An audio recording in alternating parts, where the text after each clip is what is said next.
एक समय की बात है, एक गांव में एक बूढ़ा किसान रहता था। वह पूरी जिंदगी मेहनत करके जमीन की खेती करता रहा। उसके 3 बेटे थे, लेकिन कोई भी अपने पिता की तरह मेहनती नहीं था। वे दिन भर आलस करते और समय बर्बाद करते थे।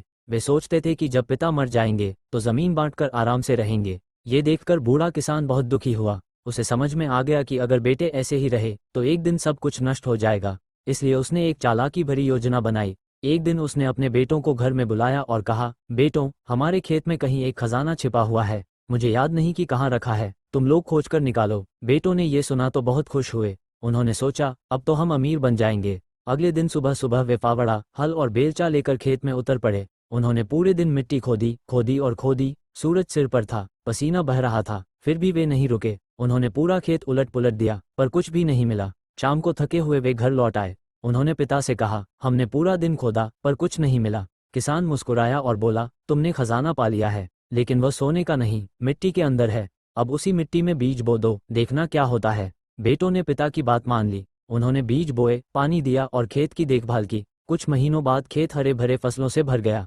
फसल इतनी अच्छी हुई कि वे दंग रह गए। तब उन्हें पिता की बात का असली मतलब समझ में आया। मेहनत ही असली खजाना है, आलस नहीं। उन्होंने प्रतिज्ञा की, आज से वे अपने पिता की तरह मेहनत करेंगे।